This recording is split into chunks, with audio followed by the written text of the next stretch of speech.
years now, and I've been involved with Ericsson Response since 2004, where I actually became a volunteer in the program, and then in 2011 I took over as program director. So I've been involved in some way, shape, or form for about 12 years. So today I just wanted to run through a few things, and I'll try to leave a lot of time for questions because I don't want to just talk at you for the whole time. I'll give you a little bit of an overview of Ericsson, what Ericsson's all about, how we see global challenges through the Sustainable Development Goals and how we see them as a company, but also how we see them through different programs under sustainability and corporate responsibility. I will then, of course, focus on the program that's dear to my heart, Ericsson Response, talk a little bit about humanitarian response mechanisms. I'm sure that you've covered a lot of this stuff already, but maybe I can give you a private sector perspective on some of that, a little bit on the new disaster reality and how things are changing. And I think we need to change as a, let's say, humanitarian sector along with that and look at things a little differently than we have before. And then talk about some recent missions. The Caribbean's been hit pretty hard this year, and so we've had some experience there, and I could talk about that and some of the other emergencies we've been involved in. So Ericsson, I'm sure some of you have heard of Ericsson, but no, we don't make mobile phones. We did a long time ago, but it's been several years since we haven't. But our main focus has always been infrastructure. So all of the network equipment that puts an AT&T or a Sprint network online. So all the equipment behind that is what Ericsson focuses on. And we serve, I think, over 1 billion subscribers around the world, and 40% of all network traffic on mobile phones goes through some kind of Ericsson equipment. So we've been around since 1876. So we've been 140 years plus as in telephony and in mobile telephony now as well. But we do networks, IT, media, all kinds of different things. About 115,000 employees around the world in 180 countries. So we have a pretty good global presence, I think. Just to get right into it here, I mean, Ericsson as a company sees the Sustainable Development Goals as a key thing to consider in all aspects of the business. How we use our technology, mobility, broadband, cloud, that kind of thing can impact a lot of socioeconomic growth around the world, be it climate change, education, poverty, all these different aspects of the 17 Sustainable Development Goals we can try to address in some way, shape, or form through ICT. And we believe that we can have a positive influence there, and we can help, hopefully help move the world forward on a lot of things that through these Sustainable Development Goals. Step down further, within Ericsson, we have, not just on the business side, we have what we call technology for good. So there's different programs that we have in place to try to demonstrate through technology, through Ericsson's technology, what can be done to impact people around the world in a positive way. There's connecting the unconnected, of course. We feel that bringing connectivity to people in all aspects of life will eventually move them forward in developing towards a new world. Access to education, of course, is part of that. Internet of Things. We've done things like connect mangrove forests to be able to real-time access how the plants are growing and to make sure that they grow well and that they can, the crop of mangrove can actually help influence things like climate change and being a bit more adaptable to storm surges and that kind of thing. There's important aspects of mangroves, and we used IoT to make sure that they were growing in a more rapid and that they were taken care of properly. We've worked with several partners that we have trying to digitalize their services. We've worked with reuniting refugees through a service called RefUnite, which was used to link refugees from different places to find their loved ones and their family. And of course, last but not least, disaster relief, which is Ericsson Response, which has been around since 2001. So it's our oldest program in that respect when it comes to Ericsson Technology for Good. And we have a lot of experience in a lot of different missions we've been on, and we've impacted quite a few people on in different ways. So briefly on Ericsson Response, like I said, we've been around since 2000. Our first deployment was actually in Kabul, Afghanistan. At that time, there was no GSM network whatsoever in Afghanistan, and we brought in a container system that linked a Swedish system into Afghanistan, so that humanitarian workers were given phones and SIM cards, and they were walking around Kabul with Swedish numbers, and they were allowed to use that service there. So that it was kind of our first step into Ericsson Response, and since then we've been involved in more than 40 emergencies in 30 different countries, and we use our technology and our competence to try to positively support our partners in their work towards supporting the affected populations. Ericsson Response is non-profit, and so we have no links at all to the commercial side of things. We don't have to look at margins and those kind of business aspects of Ericsson. We're completely independent of that. We don't make our decisions based on customers or politics in that respect. So we're kind of, I see us as an NGO within Ericsson. So we're given a budget for a couple of full-time employees, such as myself and another, and we're allowed to use employees as volunteers, and we get donations of equipment from different business units. So we kind of run as we spread the cost through the company, and we kind of borrow things as we need them, so that we're not such a burden that way. For the program itself, there's three real key elements or pillars. The volunteers themselves, technology, and partnerships. So I'll get a bit more into technology and partnerships in the next few slides, but right now I just wanted to focus a little bit on the volunteers. The program was really initiated and has been driven through the years by the employee volunteers. At the moment, we have, this number is not quite accurate, about 133 volunteers in 28 different countries that we've trained. So they go through a 7-day intense training course on humanitarian work, security in the field, and a little bit on the technology, but mostly on humanitarian work, so that they're prepared for the environments into which they'll be placed as volunteers, and their managers support them for a month, a year to take part in this program. So it's a really nice thing that Ericsson has for the employees, and that they can do have a positive influence on beyond the commercial side of their jobs.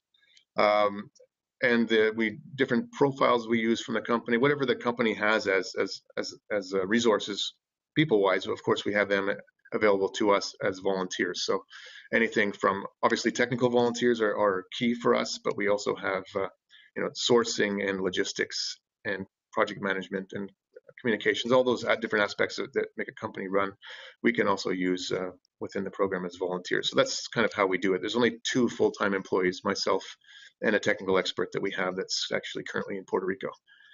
The rest is all by the volunteers that support the program, both in the field but also behind the scenes to make it work. Technology, we of course have the full portfolio of Ericsson products available to us. Not all of them are necessarily useful in every scenario that we're in, but we do have access to that. But our key component of what we deploy is actually Wi-Fi based technology. I'll get into that as to why that is. And then lastly, the partnerships. We work a lot with different UN agencies, some NGOs. World Food Program is one of our key partners, and we're also a partner to the Emergency Telecommunications Cluster. I'm not sure how much you've gotten into the UN system of cluster level 3 response, but I'll mention that briefly, but I'm sure you've touched that before. Equipment-wise, like I said, we have everything available to us, but typically we try to have portable solutions that are quick to deploy.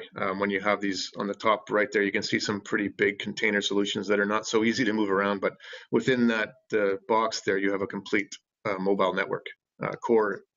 Every part of it can stand alone and run a network, and we've deployed that in Haiti in Port-au-Prince, and we actually had a full GSM network in the entire city from one of these boxes. But we also have more advanced technology, of course, 3G LTE technology. We have the top left, there's a 3G system in a luggage size box, can 100 simultaneous callers on that network. We have some satellite solutions as well and microwave solutions. But the key one is really the Wi-Fi solution that I mentioned before. And the reason for that is that all of the technology on that previous slide requires licenses for spectrum usage. So within a country, as the US, Canada, Sweden, wherever, operators pay a lot of money to get use of spectrum for their networks. So AT&T and Sprint and Verizon, all the others have paid probably billions of dollars to use the spectrum they have. So there's not a whole lot of free spectrum out there that we could use. So deploying those large container systems is quite difficult, because back in 2000 when we deployed in Afghanistan, there was no mobile operator there, so there was no one that we were kind of pushing out, or that we were maybe could be seen as competing with. But that's not the case anymore in any country in the world. There's at least one or two operators in every country of the world now. So we really depend on unlicensed technology like Wi-Fi. We don't need a license, we don't need permission to deploy it, and it's very effective. I know that when I walk into a hotel room, the first thing, or a lobby of a convention center or anything like that, I'm looking for a Wi-Fi connection, and that's pretty much the case when people come into an emergency as well. They're always looking for some kind of connectivity. I know that we're seeing more and more now that even refugees coming into Greece, as soon as they hit the shore, they were looking for a connection. They weren't, they were also concerned with shelter and water and food, but Wi-Fi was up there on that list at the same level. So we're seeing more and more that, this type of connectivity, rapid deployment, quick and good access is what people are looking for. And we're trying to support both the humanitarians and moving forward now with the affected people as well with some connectivity. If I'm going too fast, just let me know, but I'm just sort of jumping into the next part, is sort of how we deploy in the field. How do we work? So of course we're prepared. Like I said, we train our volunteers to be prepared. We also do training with partners to make sure that we're all on the same page when it comes to how we deploy together. Those partnerships are key to that. We only deploy when we get a request from a partner to deploy, so we don't just show up in an emergency. When it happens, we wait for a partner request to make sure that we're actually have a clear goal and mandate, and we know what we're doing when we hit the ground, so we can be as effective as possible, and we're not trying to find what we're supposed to be doing when we get there. I'll get more into the partners in a couple of slides as well. Volunteer preparation, of course, I will generally put out a message to the volunteer communities to see who's available with a specific competency and availability, and see if they can go. And then I can pull them from their normal day job, and they become, for a month, they can go and work with our partners on the ground to provide connectivity and support those installations once we have them going. And our partners. As I mentioned before, we have some UN agencies, the World Food Program, UNICEF, Office for the Coordination of Humanitarian Affairs, OCHA. We also work with Save the Children, International Rescue Committee, MSB. I won't try to pronounce the Swedish, but it's basically the Swedish Civil Contingencies Agency. So in Europe, there's a lot of civil protection kind of units from the different countries that are not associated to the military, but they're government run. So they support in emergencies rather than having their military support. That's how they generally do it in a lot of the European countries in the north. And also with the Federation of Red Cross and Red Crescent Societies, of course. And as I mentioned, we're a member of the ETC, and that's probably our main partnership, our main place where we deploy now. I don't know if you've gotten into this, Ed, but just a little bit on the UN cluster approach. There are 11 different sectors that deploy when the UN declares a level 3, or the UN and the country that's affected, of course, declare a level 3 emergency. There's some obvious ones there: nutrition, logistics, shelter. But emergency telecoms is another one of those, and that's where we fit into that whole UN response mechanism. And the cluster itself is, I think it's 23 members now. The lead agency is WFP. Their role is to be the provider of last resort, and also to make sure that they coordinate and fill any gaps that are on the ground to make sure that they're providing the services that the ETC is mandated to provide. So we work alongside a lot of these different agencies. The key ones, I think, when it comes to operational side of things, is WFP, Ericsson Response, and the government of Luxembourg, who actually provides a satellite solution for the actually ISP internet connection that we use to distribute with our Wi-Fi solution. But the ETC itself does have a catalog of services that they can offer to the humanitarians on the ground. Up until recently, the main focus for the ETC has been to provide connectivity and basic security comm services for the humanitarian workers only. So all of the different humanitarian agencies, the local government as well, whoever the responders might be, they're providing connectivity for them, or we as the ETC will provide connectivity for them. And it's been those different solutions that we went through, plus some more. But now in the last couple of years, we've been working as the ETC towards a 2020 goal to provide connectivity for affected populations as well, with the understanding that the people that's a basic requirement that people have, and it's something that the ETC is trying to at least broker the services through some kind of mobile network operator in the country, or through our limited capacity on the solutions that we deploy. We can't provide connectivity for millions of people, of course, but we can, provide people connectivity in the areas that are directly impacted, at least where the humanitarians are operating. Typically, the services are deployed in what's called a common operational area, and that's where most of the humanitarians are focusing their work, and that's where we will try to support them as best we can with comms and logistics and other things.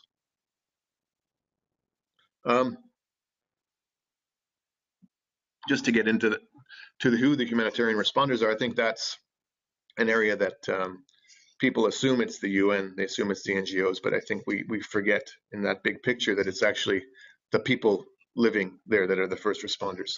The local National Society of the Red Cross, police, fire, government, but also your neighbors.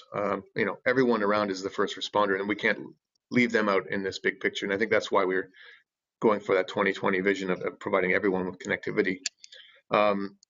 But when you get on the ground, there's a lot of different people and different organizations involved. And the private sector, of course, is becoming more and more involved, not just the international private sector, such as Ericsson Response, but the local businesses that are running, that we need to get back on the ground, or back up and running as quickly as possible if we want to recover and get things going back to normal as quickly as we can.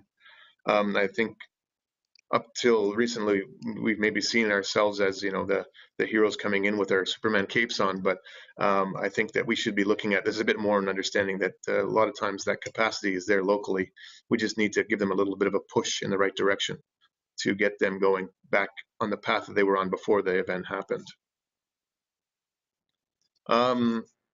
Just to get into that a bit more, I think the nature of disasters is likely changing in a lot of ways. Back when Ericsson Response started, I think 15 or so years ago, the types of emergencies we were handling were more or less 80% natural disasters. So sudden onset emergencies such as earthquakes or typhoons or hurricanes, drought, those kind of things might not be so sudden, but still kind of natural disasters. And maybe 20% were man-made complex emergencies.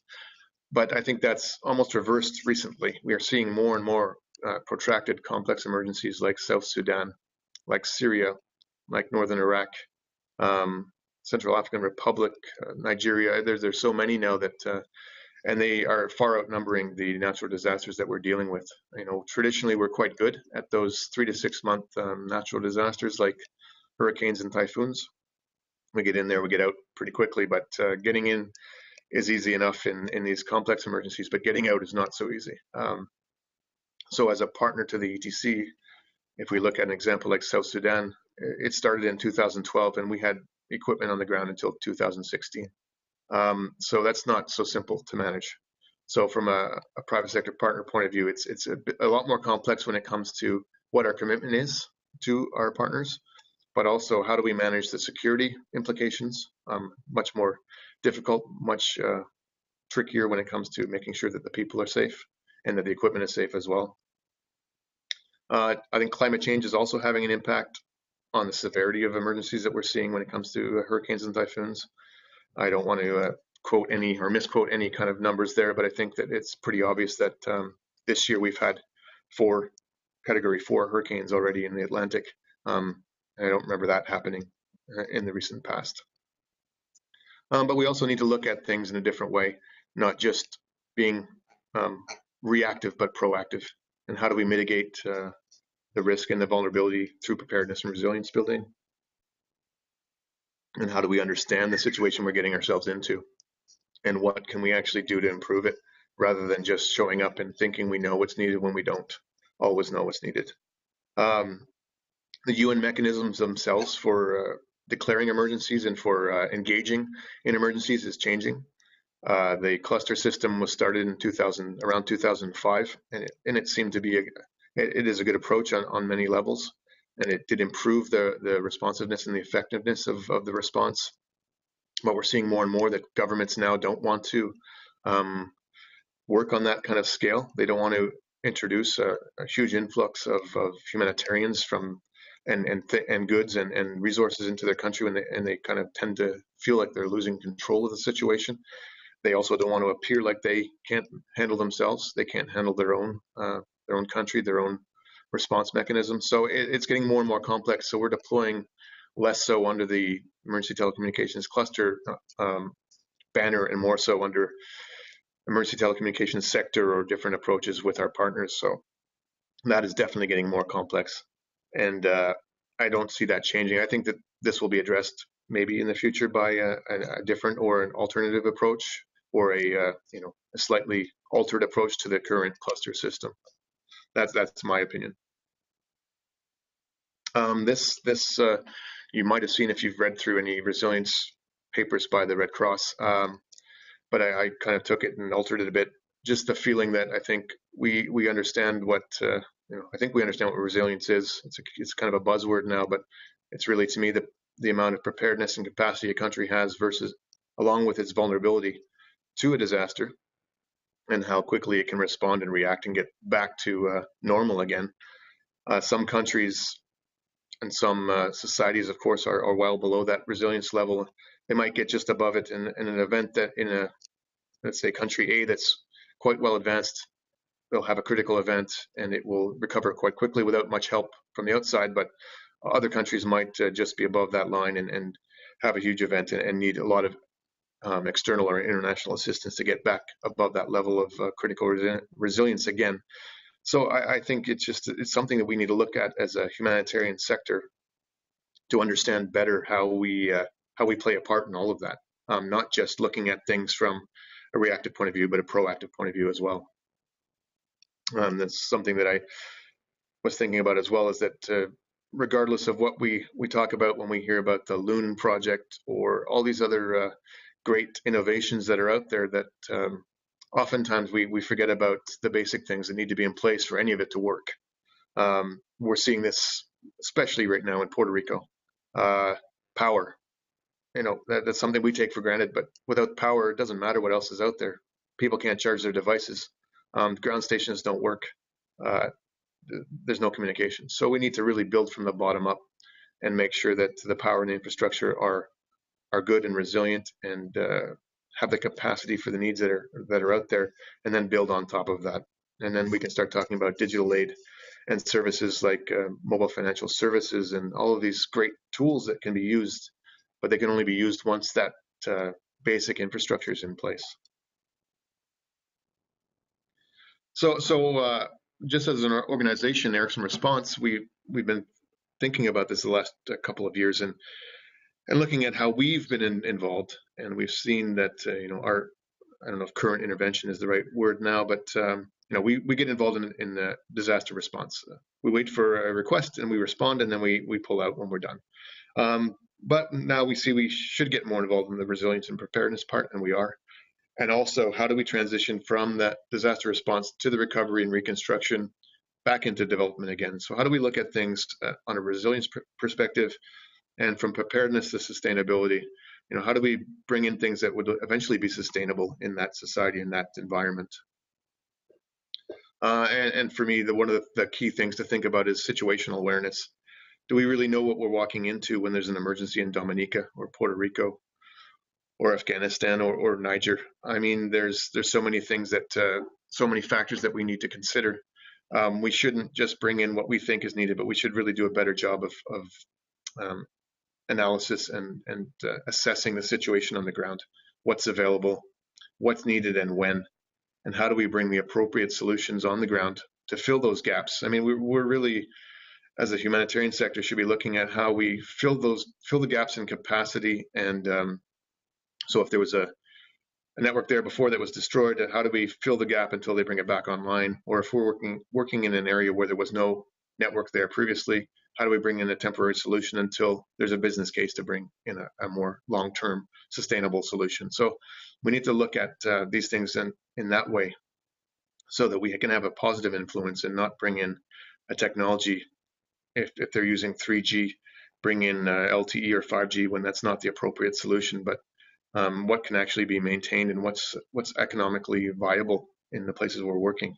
I think we see a lot, and I work in the high-tech field, of course, so Ericsson's always, colleagues in Ericsson are mentioning things like 5G is coming, how can we use this in emergency response? And I often go back to them and say, well, there's still 2G voice in South Sudan that they're using. So, we need to bring things into perspective a little bit and understand that sometimes the humanitarians might require, that are coming from Sweden or US or Canada, might require a lot more bandwidth because that's what they're used to than the local population will need once we leave. So we need to look at all of these things. From an Ericsson response perspective, we've been involved in all the major emergencies in the past 17 years. So that's only a few of them on the map there, but I think anything where the clusters have been in, the ETC has been engaged, we've been there, and more than that with our other partners as well. So currently we're working in Dominica, Puerto Rico, Nigeria, and northern Iraq. We have equipment and people in those places supporting our World Food Program partners in most of them, and we're working in Puerto Rico along with NetHope as well. That's the first time we've kind of worked side by side with them without the clusters. So it's interesting that it's a different approach, but I think we're trying to show that the private sector and different organizations can work together and provide connectivity even when the full-scale emergency response mechanisms are not engaged. So a bit more on the Caribbean. Like I said, we're currently in Dominica, and that situation is moving forward quite well, actually, in relative terms. Dominica, of course, is a developing country, a lot less infrastructure and money than in a place like Puerto Rico or other more socio-economically advanced islands in the Caribbean. We deployed a team within a couple of days to Dominica. I actually, myself and 3 people from our team were in Antigua, responding to St. Martin and to some other islands that were affected after Irma, and we all got hit by Maria. Luckily, Antigua wasn't hit too badly, but Dominica and Puerto Rico were hit quite badly. So we immediately deployed to Dominica because the ETC and the World Food Program were engaged there through the government of Dominica. So that was an easy one. We got there, and we've had, I think now we have over 3,000 users on our network from many different organizations, but we're actually starting to scale down now. Digicel and Flow are the mobile operators there, and they have managed to bring their services back online quite quickly. So we're only serving now some more remote locations that don't have adequate connectivity. So we think we'll probably be there for another month or 2, but we'll be gone by the end of the year. However, the situation in Puerto Rico is much more complex and difficult. There's some big power issues there. There's some main fiber connections across the backbone network of the island were destroyed. So the recovery is going to be another 3 to 4 months at least. So we've decided that in that situation where the Puerto Rican and I guess FEMA and the U.S. government didn't engage the UN, typically that would never happen in a first world country. They don't generally ask for external help.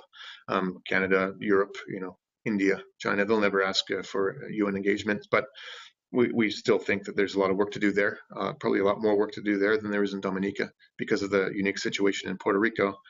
So we've deployed there, or we're starting to deploy there now. I think today we actually got some links up, and we'll have more up during this week. So we're excited to be working there and helping there as well.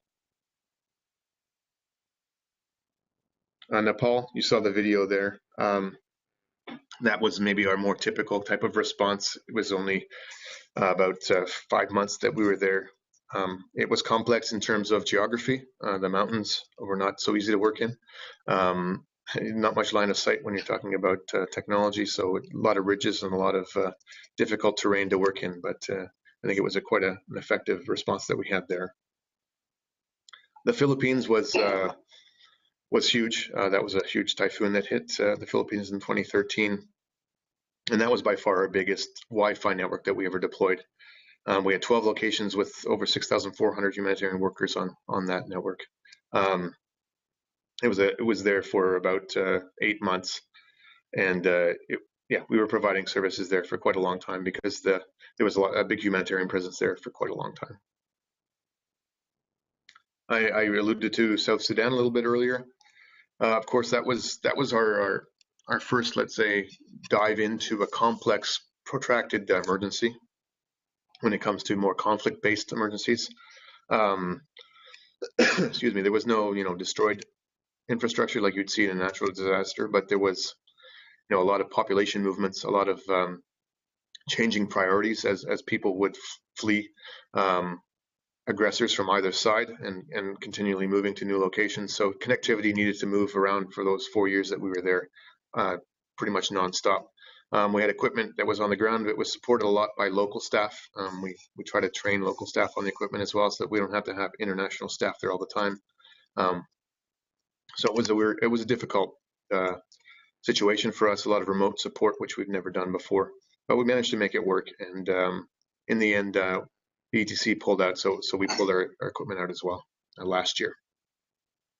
But the situation in South Sudan has not changed that much. And I don't know if it will for the foreseeable future. There's been more maybe sustainable solutions that were brought in to replace our solution. That's based on a little bit more of the supporting local ISPs and also some kind of sustainable economic model as well. 2010 Haiti was another large emergency. This was the last time that we would have used our large container system, where we brought it into Port-au-Prince and provided connectivity for humanitarians there with a full GSM network and covered 40 square kilometers. Excuse me. We gave phones and SIM cards to the responders there. We hooked this actually up to the UN internal telephone system in Brindisi in Italy. And so the UN people actually had it like their desk phone. It wasn't connected to Digicel or any kind of operator that way, but it was more internal calling and calling within the cell. So users within our network could talk to each other, but it wasn't meant to be an external network to call home through a normal kind of network provider. And that's pretty much it. And I don't know if I covered everything that you were hoping for, but and I might have rushed through it, but I wanted to give some time for questions, and I thought that would be more useful. This is great, Brent. Thank you very much. Question. Maybe what I'll do, if you can't hear people shout out a question, I'll repeat the question. Sounds good. Okay.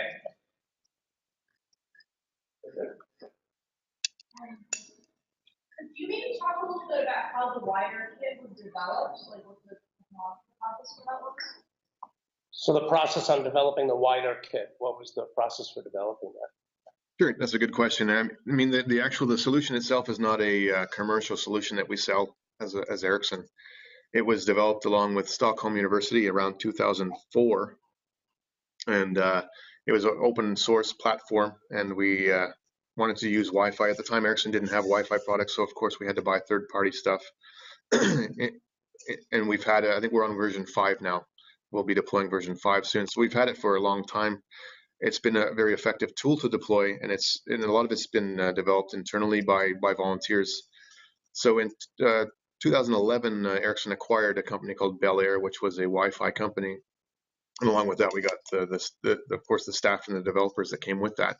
And one of the key developers became a volunteer in the program, and he's since developed the last 2 versions based on his own knowledge of Linux and different platforms. So a lot of it's developed by the volunteers, maintained by the volunteers, and I think what makes it very effective is that we've collaborated and we've worked with our partners to make sure that it fits the exact role that they need it to fit. We're not imposing a solution on them that might not be fit for purpose. We're actually developed it together to make sure that it's the right solution for them as well.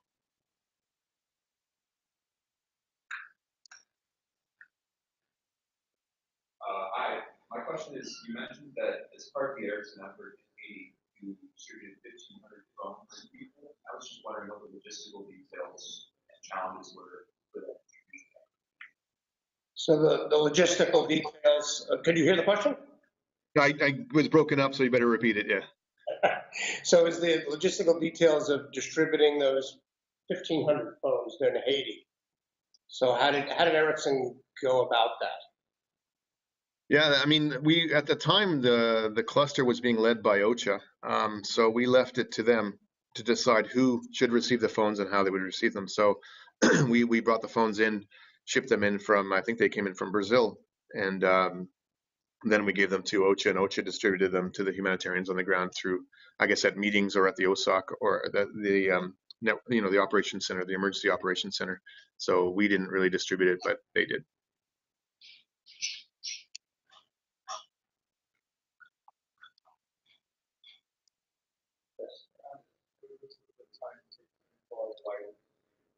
So what's the typical time it takes to deploy a wire kit? Well, I mean, I can touch on two things. I can touch on how long it takes us to get out there and how long it takes to deploy a wider kit. We receive a request. We have to have an internal discussion, of course, with the management at Ericsson at the at the senior vice president level. We talk with our if we have a country office in the country we're going to deploy in, we need to make sure it's okay with them. And our security team as well needs to give us their thumbs up on the fact that we have the right mitigation or security measures in place, that we can deploy staff. All of that could take anywhere from half a day to a couple of days. Getting volunteers usually turn around pretty quickly. Managers are quite supportive, but in some parts of the world more than others, but we get enough managers that are supportive to deploy within a day or two. So we're usually on the ground with our partners after the request, within probably 2 days after the request we get. When we get on the ground, wider itself, the Wi-Fi solution, it depends on a ISP of some sort. Typically, that's a VSAT satellite solution. Someone's bringing that in, and we connect to that. So if we assume the VSAT's up, that usually takes half a day. We can have our system running with an access point on site probably within an hour. But if we run, it takes a while to reach out to all the different locations to set up links and towers and things like that. That can take weeks, but we can set up the initial hotspot within hours.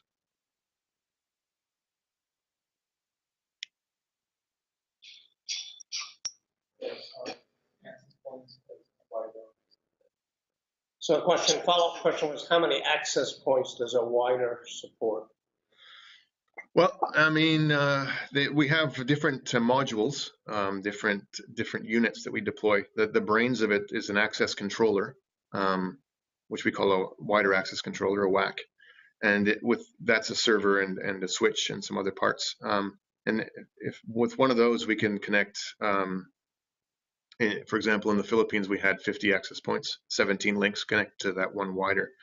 So it's not really a limitation on the actual the brains, the access controller. It's more the number of users that can connect to each access point. So we could probably connect 100, 200, 300 access points to a wider access controller.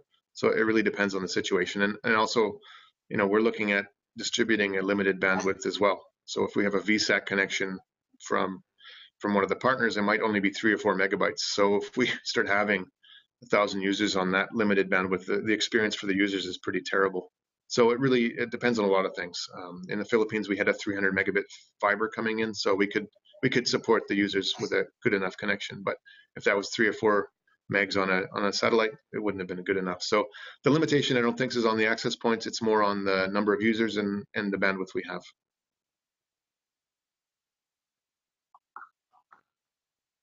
Yes.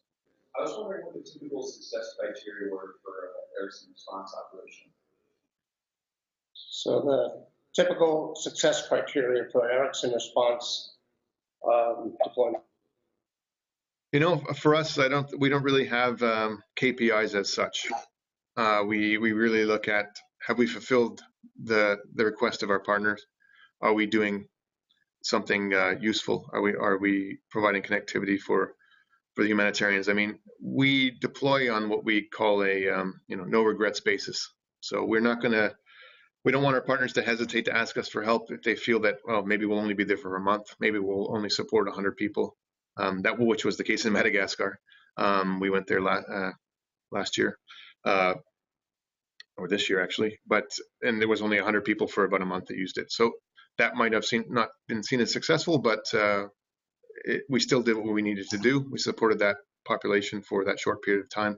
So again, we don't really have KPIs, but and we want to make sure that we're not going to be judged on our success on numbers, but on deploying quickly and providing the service that we've promised.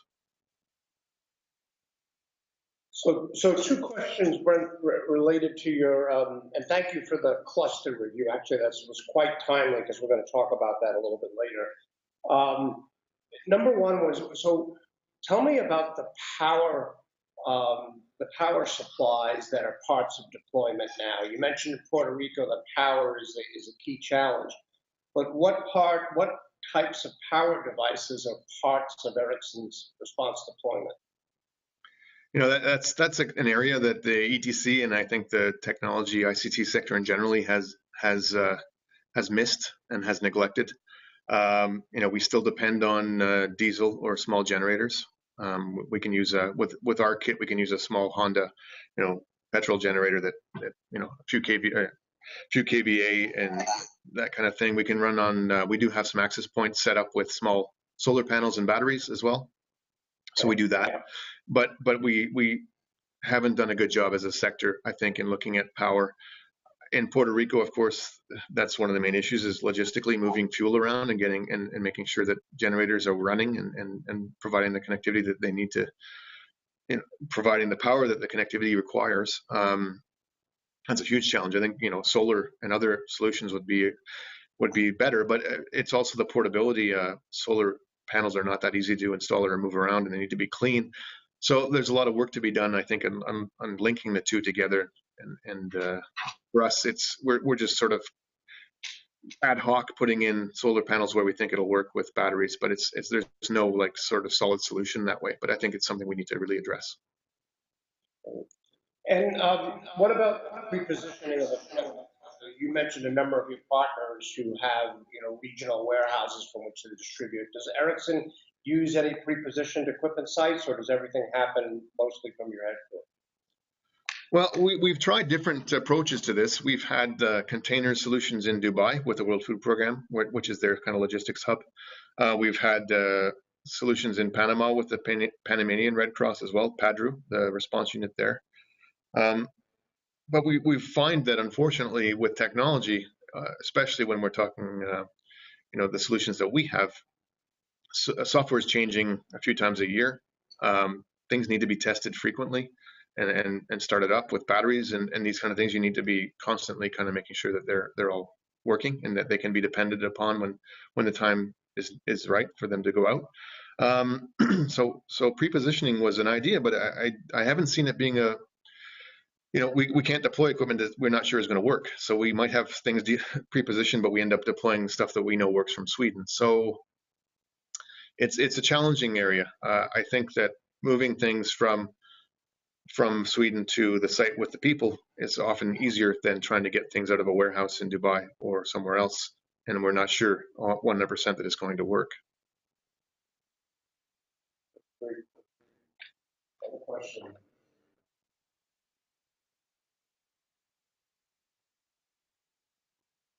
Hey, Brent, I think that's the lull of the conversation. I think it's half past the hour, so it's probably great timing.